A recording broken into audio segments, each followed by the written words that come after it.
கர்த்தராகிய இயேசுவின் இனிமையுள்ள நாமத்தில் நான் உங்களை வாழ்த்துகிறேன், வரவேற்கிறேன். நாடுகளில் தேவனுடைய வார்த்தைகளுமாய் நாம் கூகுள் மீட்டில் ஒன்றாய் இணைந்து தேவனை துதிக்க, தேவனுடைய வார்த்தைகளை கேட்க கர்த்தர் கிருபை செய்திருக்கிறார். அவருக்கு நாம் நன்றி சொல்லுகிறேன். தேவன் உண்மையுள்ள தேவராயும் நம்மை ஆசீர்வதிக்கிறவராயும் இருக்கிறது. அவர் நமக்கு ஞானத்தை கொண்டு நிரப்புதா நல்ல தேவனாய் இருக்கிறது. இன்னைக்கு 1 கொரிந்தியர் 1 அதிகாரம் അതിന്റെ 28 വചനം വാസിக்கலாம். 1 കൊരിന്ത്യർ 1 அதிகாரம் അതിന്റെ 28 വചനം. உள்ளவைகளை அவமாக்கும்படி உலகத்தின் இழிவானவைகளையும் அற்பமாய் எண்ணப்பட்டவைகளையும் இல்லாதவைகளையும் தேவன் தெரிந்து கொண்டார். நாம் ஜெபிக்கலாம். தேவனே, இந்த நாளுகளில் உம்முடைய வார்த்தைகள் நாங்கள் தியானிக்க ஒன்று கூடி வந்திருக்கிறோம். தேவனே, உமது பிரசன்னத்தால் நீர் எங்களை நிரப்பும். ஆண்டவரே, அற்பமாயிருக்கிற எங்களை இந்த தேசத்தில் நீ தெரிந்து கொண்டு உம்முடைய வார்த்தைகளே ஆண்டவரே அநேகருக்கு சொல்லப்பட, அநேகருக்கு முன்பாக சாட்சியாய் நிற்கப்பட நீர் எங்களை ஆயத்தப்படுத்துவதற்காக ஸ்தோத்திரம். நீ கடந்து வந்திருக்கிற எல்லா மக்களையும் நீர் ஆசீர்வதியும், பலப்படுத்தும். உம்முடைய வசனங்களே நாங்கள் தியானிக்க, அதில் வண்ணம் நடக்கப்பட ஆண்டவரே அந்த வார்த்தைகளின் படி ஆண்டவரே ஆழமாய் சத்தியத்தை புரிந்து முன்னாடி கடன் செல்ல மக்களாயிருக்க இருக்கிற வாசையும் எங்களை முற்றிலும் தாழ்த்துகிறேன், ஒப்பு கொடுக்கிறேன். இயேசுவின் நாமத்தில் தன பிதாவே, ஆமேன், ஆமேன். இங்கே நாம் பலவீனமாயிருக்கிற சூழ்நிலைகளில், நாம் இந்த தேசத்தில் அதை கர்த்தருடைய கிருபையிலிருந்து அநேகர் தூரமாயிருக்கிற சூழ்நிலைகளில் தேவன் நம்மை கூப்பிட்டு அழைத்திருக்கிறார். என்னையும் உங்களையும் கர்த்தர் அழைத்திருக்கிறார். அதனாலதான் நாம் தேவனோடு கூட ஆயிருக்கிறது. அப்போ கர்த்தரோடு கூட ஆயிருக்கிறது என்னுடையோ உங்களுடையோ பெருமையோ அதை படிப்போ ஞானமோ அல்ல, தேவன் நமக்கு கொடுத்திருக்கிற ஒரு கிருபை. தேவனுடைய கிருபையாலே நாம் அவரோடு அதை சேர்ந்து இருக்கிறோம். இந்த நாளுகளில் நாம் இல்லாய்மையில் இருக்கிற அதே சூழ்நிலையிலிருந்து, அதை புத்தி இல்லாத இருந்த சூழ்நிலையிலிருந்து தேவன் நம்மை அழைத்து அவருடைய ஞானத்தை கொண்டு நிரப்பி, அவருடைய வல்லமையை கொண்டு நிரப்பி, அவருடைய கிருபைகளால் நிரப்பி நம்மை மேன்மை உள்ளவராய் தேவன் மாற்றி இருக்கிறது. கர்த்தருடைய பிள்ளைகளே, போன நாளுகளில் நாம் வாசிச்சு கேட்டிருக்கிறார். யாக்கோபு 3:17 நாம் வாசித்திருக்கிறார். பரலோகத்தில் இருந்து வருகிற ஞானமோ முதலாவது சுத்தமாயதும் பின்பு சமாதானமும் சாந்தமும் இணக்கமும் உள்ளதாயும் அதை இருக்கிறது என்று நாம் வாசிச்சு கேட்டிருக்கிறார். அப்போ பரலோகத்தில் இருந்து வருத ஞானத்தை தேவன் நமக்கு கொடுத்திருக்கும் போது நாம் சமாதானம் உள்ளவரும் சாந்தம் உள்ளவரும் இணக்கம் உள்ளவருமாய் நாம் மாற்றப்படும். நமக்கு புதுதாய் ஒரு விடுதல் தேவன் நமக்கு கட்டளை இடுகிறார். நமக்கு அதை முன்னாடி போகும்போதே வழியில் நிறைய பேர் விழுந்து விடுகிறார். நிறைய பேர் அதை முன்னாடி போக முடியாத சூழ்நிலைகளில் வரப்படுகிறார். ஏன் அப்படி நடக்கிறது என்றால், அநேகருக்குள்ள பரலோகத்திலே ஞானம் குறைந்து வருகிறது. பரலோகத்திலே ஞானம் இருக்கும் போதுதான் நமக்கு தேவனோடு கூட பயணிக்க முடியும், தேவனோடு கூட சார்ந்திருக்க முடியும், தேவனுடைய வார்த்தைகளை புரியும்.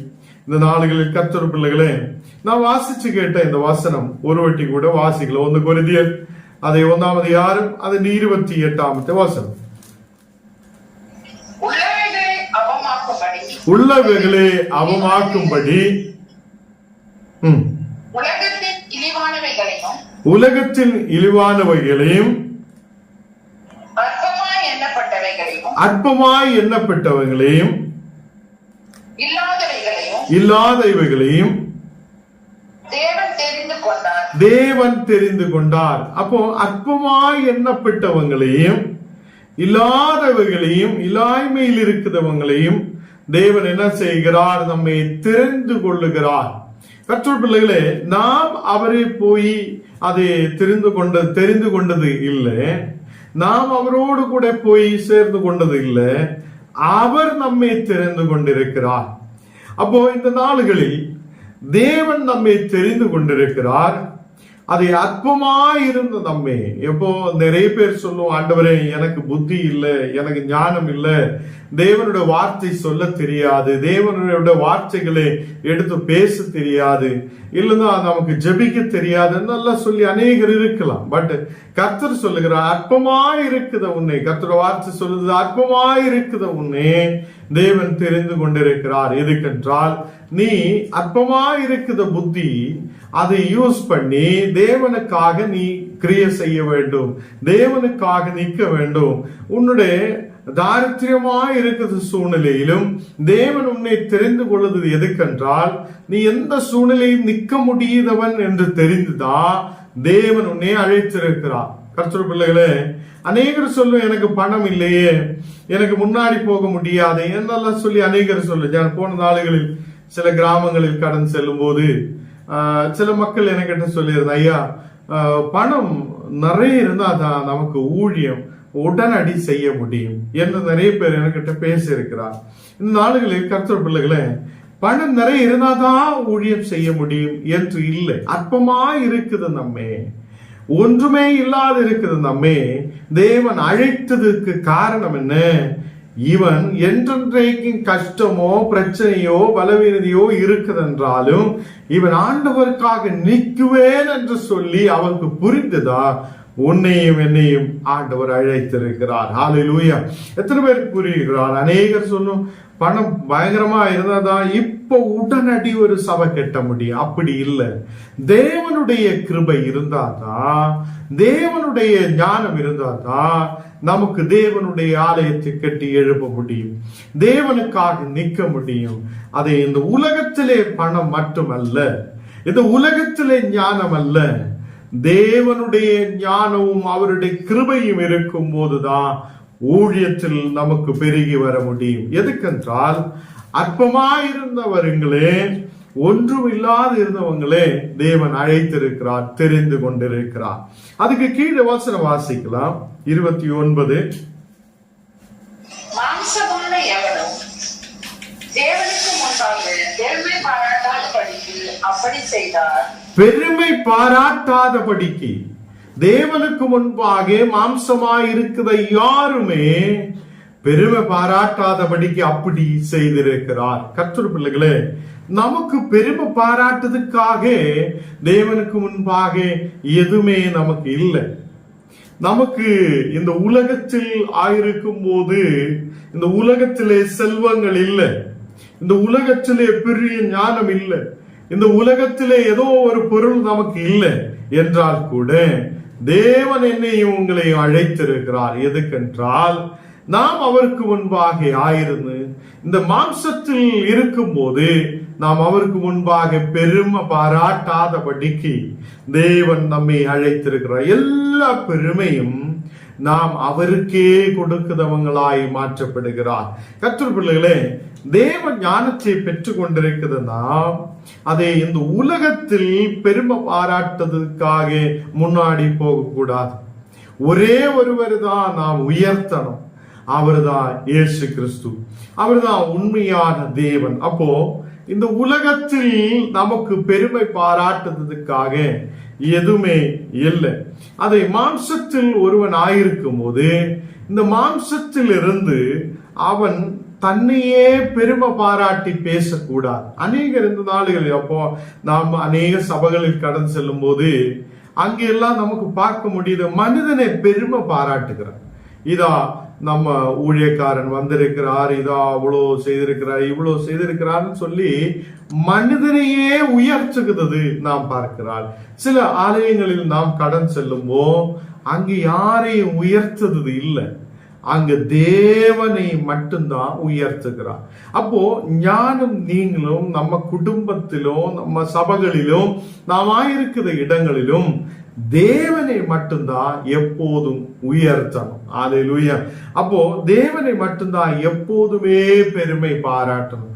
அவருடைய கிருபை இல்லை என்றால், அவர் என்னோடு கூட இல்லை என்றால் நான் இந்த உலகத்தில் வளர முடியாது. அவர் என்னோடு கூட இல்லை என்றால், அவருடைய கிருபையால் அவர் என்னை அழைக்காது இருந்ததால் இன்னைக்கு நான் இந்த பெரிய பாக்கியத்துக்குள்ள வரமாட்டேன். அதே கர்த்தர் பிள்ளைகளே, நாம் இந்த உலகத்திலே ஏதோ பணத்தை வைத்து, நாம் இந்த உலகத்திலே ஏதோ பெருமையை பார்த்து, உலகத்திலே ஏதோ செல்வங்களை வைத்து நாம் மக்களை அதை ஒரு அளக்கிறார், மக்களை பார்க்கிறார். இவன் பெரிய செல்வத்தோடு இருக்கிறான், இவன் பெரிய பணத்தோடு இருக்கிறான், இவன் தான் பெரியவன் என்று நாம் நினைக்கிறார். அப்படி இல்லை.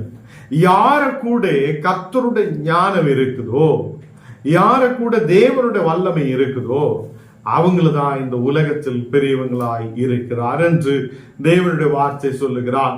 அப்போ என்னையும் உங்களையும், நீங்களாயாலும் ஞானாயாலும் நம்மை அழைத்திருக்கிறது தேவன். அல்லேலூயா. அப்போ அழைத்திருக்கிற தேவனே உண்மையோடு தேட எனக்கும் உங்களுக்கும் முடியணும். அப்போ உண்மையோட தேடுத பிள்ளைகளாய் இருக்க நமக்கு கர்த்தர் கிருபை செய்வார். அப்போ ஞான் போய் தேவனை தேடியதல்ல.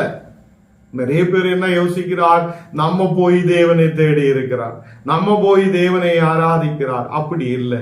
தேவனுடைய கிருபையால் அவர் நம்மை அழைத்ததினாலேதான் நாம் தேவனோடு கூடையாயிருக்கிறார். கர்த்தர் பிள்ளைகளே, இந்த நாளில் பலவீனமாயிருந்த நம்மே, ஒன்றுமில்லாத இருந்த நம்மே, எதுவுமே நன்மை இல்லாத, ஞானம் இல்லாத, புத்தி இல்லாத இருந்த நம்மே கர்த்தர் எதுக்காக அழைத்திருக்கிறார் என்றால், நாம் எந்த சூழ்நிலையிலும் தேவனோடு கூட நிற்பார்.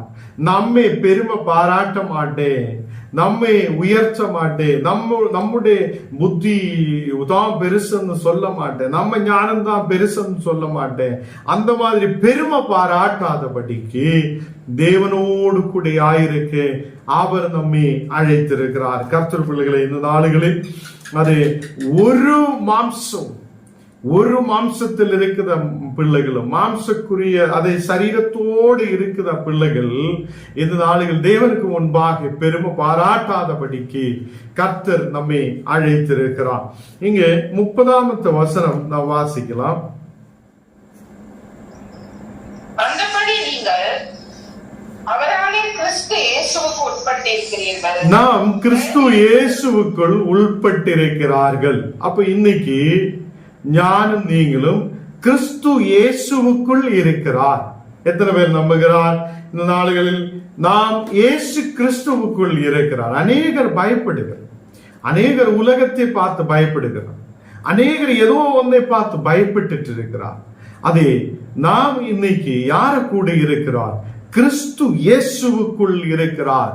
கிறிஸ்து இயேசுவுக்குள் என்று சொல்லி அவருக்குள்ள இருக்கிறார்.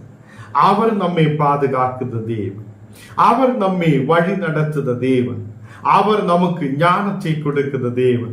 அப்போ என்னுடைய புத்தியாலேயோ உங்களை புத்தியாலேயோ ஏதோ நமக்கு செய்யலாம், ஏதோ ஒன்று முன்னாடி போகலாம், எப்படியோ வாழலாம் என்று நினைக்கும் போது நம்மாலே இந்த உலகத்தில் முடியாத வருவதற்கு காரணம் என்ன? நம்ம தான் முன்னாடி போகிறோம்.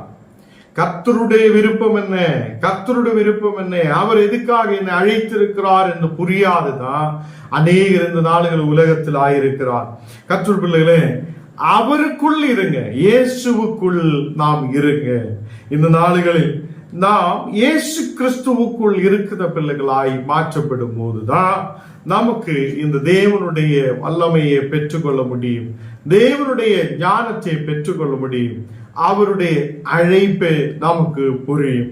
அப்ப இந்த நாளுகளில் நாம் ஜெபிக்கிறது தான் நல்லா இருக்குது என்று நினைக்கிறது அநேகர் உண்டு, நாம் பிரசங்கம் பண்ணதுதான் நல்லா இருக்கிறார் என்று நினைக்கிறது அநேகர் உண்டு, நம்ம தான் நல்லபடி ஆண்டவருக்குள்ளே பரிசுத்தமாய் இருக்கிறார் என்று நினைக்கிறவங்க உண்டு.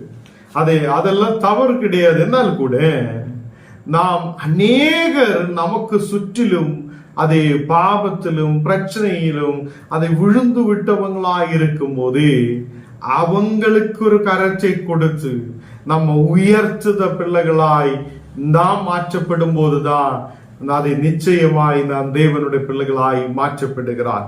கர்த்தர் பிள்ளைகளே, இந்த நாளுகளில் அந்த அழிஞ்சு போகிற மக்களையும் நாம் என்ன செய்யணும்? தேவனுடைய அன்பை நாம் வெளிப்படுத்தி அவங்களை அந்த இயேசு கிறிஸ்துவுக்குள் ஸ்திரப்படுத்த, அவங்களை இயேசு கிறிஸ்துவுக்குள் அதை உட்கார வைக்க, அவங்களுக்குள்ள இருக்க, அவங்களுக்கு சொல்லிக் கொடுக்க, ஞானத்தை அதை நாம் பகிர்ந்து கொள்ள நமக்கு முடியும் போதுதான் நாம் கர்த்தருடைய பிள்ளைகளாய் மாற்றப்படுகிறார். தேவனுடைய பிள்ளைகளே, இந்த நாளுகளில் இயேசு கிறிஸ்துவுக்குள் நீங்க கடந்து வரணும்.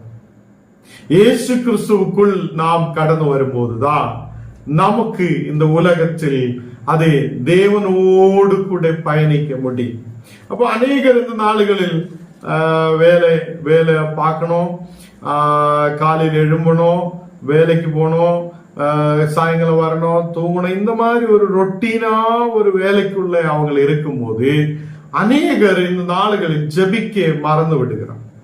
ஜெபிக்கிறதுக்கும் வேத வாசிக்கிறதுக்கும் கர்த்தருடைய ஞானத்தை தேடுறதுக்கும் முடியாத போகிறார். அவங்களுடைய ஒரே ஒரு எய்மு தான் காலையில இருந்து சாயங்காலம் வரை ஆகும்போது அவங்களுக்கு தேவையான கொஞ்சம் பணத்தை கிடைக்கும். இந்த பணம் மட்டும் அவங்களை பார்த்து நிறைய பேர் ஓடுத மக்கள் உண்டு. அப்போ பணத்தை மட்டும் சார்ந்து இருக்குத நிறைய பேர் உண்டு. காலையில இருந்து சாயங்காலம் வரை வேலை செய்து இவ்வளவு சம்பாதித்து நாம் வீட்டுக்கு கொண்டு வரணும், இவ்வளவுதான், அதுக்கப்புறம் தூங்கணும், இந்த மாதிரி ஒரு விஷயத்தில் நம்ம ரொட்டீனா போயிட்டு கொண்டிருக்கும் போது தேவனுடைய கிருபையை மறந்து விடுகிறார். தேவனுடைய வசனத்தை தியானிக்கிறதுக்காக மறந்து விடுகிறார். அநேகர் பரலோகத்திலிருந்து வருது அந்த ஞானத்தை பெற தேவனுக்கிட்ட கூட இருக்க, இயேசு கிறிஸ்துவுக்குள் இருக்க அநேகர் மறந்து விடுகிறார். கர்த்தர் பிள்ளைகளே, அநேகர் இந்த நாளுகளில் அது இந்த உலகத்திலே ஞானத்தை தேடியும் உலகத்திலே பணத்தை தேடியும் மட்டும்தான் அநேகர் ஓடிக்கொண்டிருக்கிறார். அப்ப இப்படி இருக்கும்போது கர்த்தர் நம்மோடு கூட பேசுறது என்னன்னா, இந்த நாடுகளில் நமக்கு தேவனுடைய ஞானம் தேவையாயிருக்கிறது. தேவனுக்குள் கர்த்தராகிய இயேசு கிறிஸ்துவுக்குள் இருக்க நீங்களும் ஞானம் வாஞ்சியோட இருக்க வேண்டும். அதே இந்த நாடுகளில் அநேகர் ஜெபிக்கலாம் என்று சொல்லும் போதே அநேகருக்குள்ள பயம் வருகிறார். ஜெபிக்கலாம் என்று சொல்லும் போதே அநேகருக்கு முடியாத போகிறார். அது நேரம் இல்லாத சூழ்நிலைகள் வருகிறார். அப்ப இந்த நாளுகளில் நாம் அதிகமாய் முக்கியத்துவம் எதுக்கு கொடுக்கிறார்? அதிகமாய் முக்கியத்துவம் நாம் உலக காரியங்களுக்காக கொடுக்கிறார். அதை உலகத்தில் எப்படி வாழலாம், உலகத்தில் எப்படி ஆசீர்வாதமாய் இருக்கலாம் என்று மட்டும்தான் நாம் கவனித்து கொண்டிருக்கிறார். கர்த்தர் பிள்ளைகளே, இந்த உலகத்தில் அது நமக்கு ஞானம் தேவையாயிருக்கிறது. நாம் முன்னாடி கடந்து செல்வதற்காக, சமாதானமாய் இருக்கிறதுக்காக, இந்த உலகத்தில் சாந்தமும் இணக்கமுமாய் இருக்கிறதுக்காக, நற்கிரியைகள் செய்ததுக்காக தேவனுடைய ஞானம் நமக்கு தேவையாயிருக்கிறது. அப்போ இந்த நாளுகளில் நாம் பெருமை பாராட்டாதபடிக்கு ஒன்றுமில்லாத இருந்த உங்களையும் என்னையும் கர்த்தர் அழைத்திருக்கிறார். என்னையும் உங்களையும் கர்த்தர் அழைத்திருக்கும் போது ஞானம் நீங்களும் அந்த தேவனோடு கூட சேர்ந்திருக்கிற பிள்ளைகளாய் நாம் மாற்றப்படணும். இங்க 29, 30 வசனங்கள் நான் வாசிச்சு கேட்டிருக்கிறார். அதுல 30வது வசனம் ஒன்னு கூட வாசிக்கலாம். 30வது வசனம், நீங்கள் அவராலே கிறிஸ்து இயேசுவுக்கு உட்பட்டிருக்கிறீர்கள். எழுதியிருக்கிறபடி மேன்மை பாராட்டுகிறவன் கர்த்தரை குறித்தே மேன்மை பாராட்டத்தக்கதாக. இங்கே மேன்மை பாராட்டுதவன் கர்த்தரை குறித்தே மேன்மை பாராட்டணும். அப்போ மேன்மை எப்பவுமே யாரை குறித்து நாம் பாராட்டணும்? இப்போ நாம் எப்படி இருக்கிறாருன்னு பாருங்க. நம்ம முன்னாடி வருத மக்களை நாம் மேன்மை பாராட்டுகிறோம். இந்த உலகத்திலே மனிதர்களே மேன்மை பாராட்டுகிறார். அப்போ இங்கே மேன்மை பாராட்டுதவன் எப்போது கர்த்தரையே மேன்மை பாராட்டும். அப்போ இன்னைக்கு சபைகள் எடுத்திருந்தா ஒரு 80% சபைகளிலும் இயேசுவே மேன்மை பாராட்டுறது இல்லை. அவர் செய்த அற்புதங்களே சொல்லுது இல்லை. இந்த நாடுகளில் பாஸ்டர் ஜெபிச்சிருக்கிறார், அதனாலே எனக்கு பெரிய விடுதல் கிடைச்சிருக்கிறார், இப்படி சொல்லும். மனிதனே மேன்மை பாராட்டுதானே. மனிதனையே உயர்த்துது அநேக சபைகள் மனிதரை உயர்த்ததுக்காக மட்டும்தான் இருக்கிறார். மனிதர்களை மேன்மை பாராட்டி பாராட்டி பாராட்டி இருக்குது அநேகர் உண்டு. இந்த நாடுகளில் நாம் ஒன்று கூடி வரும்போது கர்த்தராய் இயேசு கிறிஸ்துவை உயர்த்தட்டும், மேன்மை பாராட்டட்டும், அவர் செய்த அற்புதங்களை நாம் நினைத்து பார்க்கட்டும். கர்த்தர் பிள்ளைகளே, இந்த நாடுகளில் தேவனுக்குள்ளே நாம் இருக்கட்டும், இயேசு கிறிஸ்துவுக்குள் நாம் இருக்கட்டும்.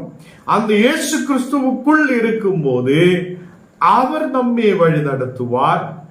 அவர்தான் மெயினா இருக்கிறார். அவர்தான் மேன்மை பாராட்டுவதற்காக அவர்தான் உண்மையுள்ளவராயிருக்கிறது. அப்போ இந்த உலகத்தில் எனக்கு கிடைத்த நன்மைகள், நாம் ஆயிருக்கிற சூழ்நிலைகள் எல்லாம் கர்த்தரால் உருவாயது என்று நாம் நினைக்கணும். பின்னாடி நாம் யோசிச்சு பாருங்க, நாம் எப்படி இருந்திருக்கிறோம், நாம் எவ்வளவு கண்ணீரான சூழ்நிலைகளில் இருந்திருக்கிறார். இந்த நாடுகளில் தேவன் நம்மை மேன்மையோடு நடத்தி இருக்கிறார். கர்த்தர் செய்த அற்புதங்களே நாம் நினைத்து பார்க்கிற பிள்ளைகளாய் மாற்றப்படட்டும். இந்த நாடுகள் தேவனுடைய பிள்ளைகளே, நாம் நம்முடைய ஹிருதயங்களில் கர்த்தருக்கு இடத்தை கொடுக்கட்டும். நாம் இயேசு கிறிஸ்துவுக்குள் கடந்து வரட்டும். இயேசு கிறிஸ்துவுக்குள் இருக்கிற மக்களாய் மாற்றப்படட்டும். அதுக்கு அர்த்தம் என்ன? இந்த உலகத்தில் நாம் ஆயிருக்கும் போது எனக்கு இப்போ எதெல்லாம் கொடுக்கப்பட்டிருக்கிறோ அதெல்லாம் இயேசுவால் உருவாயது, தேவனால் கிடைத்தது என்று நாம் நம்பிக்கை வைக்கட்டும். ஆண்டவர் தான் உண்மையுள்ளவர். எனக்கு கிடைத்த அதே பிள்ளைகள், என்னுடைய குடும்பம், என்னுடைய செல்வங்கள், இந்த உலகத்தில் ஆயிருக்கிற எல்லா பொருள்களும் தேவனால் கிடைக்கப்பட்டது என்று நாம் நினைக்கட்டும். அதனாலே பெருமை யாருக்கு கடந்து செல்லுது? இயேசுவுக்கு தான் பெருமை கடந்து செல்லுது, நமக்கு அல்ல. அநேகர் நம்மையே உயர்த்துகிறார். நான் தான் இது செய்திருக்கிறார், நான் தான் அப்படி செய்கிறார், நான் தான் பெரியவராயிருக்கிறார் என்றெல்லாம் சொல்லி நம்மையே உயர்த்துகிறார், நம்மையே மேன்மை பாராட்டுகிறார். அப்படி இருக்காமல் நாம் இயேசு கிறிஸ்துவே உயர்த்துத மேன்மை பாராட்டுத பிள்ளைகளாய் நாம் மாற்றப்படட்டும். தேவன் நம்மை ஆசீர்வதிப்பார். இன்னைக்கு கர்த்தருடைய வசனத்தை நாம் தியானிக்க தேவன் நமக்கு கிருபை செய்திருக்கிறார். அநேகம் கஷ்டங்கள் நடுவில், பாடுகள் நடுவில், பலவீனதைகளின் நடுவில் ஆயிருக்கிற உங்களையும் என்னையும் தேவன் தெரிந்து கொண்டிருக்கிறார் என்று வேதத்திலிருந்து நாம் வாசிச்சு கேட்டிருக்கிறார்.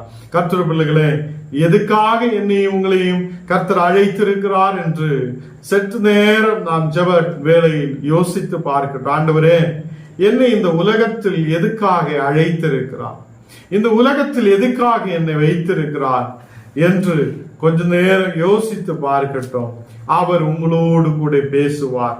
உங்களுடைய மனதுகளில் கர்த்தர் பேசுவார். இந்த நாளுகளில் கர்த்தர் பிள்ளைகளே, உங்களை கர்த்தர் அழைத்திருக்கிறது அநேகருக்கு முன்பாக மனிதர்களை உயர்த்ததுக்காக அல்ல, மனிதர்களுடைய நாமத்தை சொல்லி உயர்த்தி பேசுவதற்காக அல்ல. நம்மை ஆண்டவர் கூப்பிட்டிருக்கிறது இயேசு கிறிஸ்துவுடைய நாமத்தை சொல்லுவதற்கும், அவருடைய வசனங்களை எடுத்து பேசுவதற்கும், அவருடைய வல்லமையான கிருபைகளையும் வல்லமையான செயல்களையும் எடுத்து சொல்வதற்குமாக கர்த்தர் நம்மை அழைத்திருக்கிறார். தேவனுடைய பிள்ளைகளே, நாம் மேன்மை பாராட்டது இயேசு கிறிஸ்துவுடைய நாமத்தில், அவருடைய நாமத்தை உயர்த்தி தேவனுக்கு மகிமை செலுத்தி நாம் முன்னாடி கடந்து செல்ற பிள்ளைகளாய் மாற்றப்படட்டும். இந்த நாடுகளில் அநேகர் கஷ்டத்தில் இருக்கிறார், அநேக பிரச்சனைகளோடு இருக்கிறார், மன கவலைகளோடு இருக்கிறார். என்றாலும் உன்னுடைய எல்லா கவலைகளையும் எல்லா பிரச்சனைகளையும் அறிந்த ஒரு தேவன் உண்டு. ஏனென்றால் அவர்தான் நம்மை அழைத்திருக்கிறார். நாம் இப்போ அவருக்குள் இருக்கிறார். அப்போ நாம் அவருக்குள் இருக்கும் போது அவர் என்னுடைய பிரச்சனைகளை தெரிந்த தேவன், எல்லா பிரச்சனைகளையும் மாற்ற முடியுதவர், என்னுடைய எல்லா கவலைகளையும் மாற்ற முடியுதவர், என்னுடைய எல்லா வியாதிகளையும் மாற்ற முடியுதவர் கர்த்தர் ஒருவரே. நான் இன்னைக்கு யாரெல்லாம் இயேசு கிறிஸ்துவுக்குள் வராது இருக்குதோ அவங்க இன்னைக்கு சொல்லட்டும், ஆண்டவரே நான் உமக்குள் வருகிறேன், ஆண்டவரே என்னை உமக்குள் வைத்திடுங்க. அதை ஒரு அதை ஒரு நல்ல ஒரு பிள்ளையாய் என்னை கர்த்தர் மாற்றட்டும் என்று சொல்லட்டும். இந்த ஜெப வேளையில் தேவன் உங்களோடு கூட பேசுவார். நாம் கண்ணுகளை மூடலாம், ஜெபிக்கலாம். ஆண்டவரே, இந்த நாளுகளில் உம்முடைய வார்த்தைகளை நாங்கள் தியானிக்க நீர் எங்களுக்கு கிருபை செய்ததற்காக ஸ்தோத்திரம். உமது வல்லமையால் உமது பிரசனத்தால் நீர் எங்களை நிரப்பதற்காக ஸ்தோத்திரம். நீரே பரிசுத்தராய் எங்களோடு கூட இருக்கிற தேவன், உண்மையுள்ளவர் நீரப்பா. இந்த நாளுகளில் ஆண்டவரே, உண்மையான உயிருள்ள வார்த்தைகள் நாங்கள் தியானிக்க நீர் எங்களுக்கு கிருபை செய்ததற்காக ஸ்தோத்திரம். இன்னைக்கு வசனங்கள் கேட்க கடந்து வந்திருக்கிற எல்லா பிள்ளைகளோட மேலும் உம்முடைய பிரசனம் கூட இருக்கட்டும். ஆண்டவரே, நாளையிலிருந்து ஆண்டவரே உம்முடைய வார்த்தைகள் நாங்கள் இனியும் கவனிக்க, உம்முடைய வார்த்தைகள் ஆழமாய் கடந்து செல்லப்பட நீர் எங்களுக்கு கிருபை செய்ததற்காக ஸ்தோத்திரம். இந்த நேரத்தில் கடந்து வந்திருக்கிற ஓரோ பிள்ளைகளையும் உம்முடைய கரத்தில் ஒப்பு கொடுக்கிறேன். எல்லா மக்களையும் நீர் ஆசீர்வதியும். இப்போ நாம் ஜெபிச்சு கொண்டிருக்கும் போதே உங்களோட மேல் ஒரு வல்லமை ஊற்றப்படுகிறார். ஒரு அபிஷேகத்தின் வல்லமை, அனல் போல அக்கினி உங்களோட மேல் இறங்கி வருகிறார். தெய்வீக பிரசனத்தால் கர்த்தர் நம்மை நிரப்புகிறார். ஆண்டவரே, இந்த நேரத்தில் அப்பா உமது பிரசனத்தால் தெய்வீக வல்லமை உள்ள பிள்ளைகளாய் மாற்றப்பட கிருபை செய்யும். தேவனே, இன்னைக்கு வார்த்தையில் கேட்டது போல நாங்கள் உம்முடைய நாமத்தை உயர்த்துத பிள்ளைகளாய், உண்மையே மேன்மை பாராட்டுதவங்களாய் மாற்றப்பட நீர் கிருபை செய்யும் அப்பா. ஒன்றுமில்லாத எங்களை நீர் அழைத்திருக்கிறார்.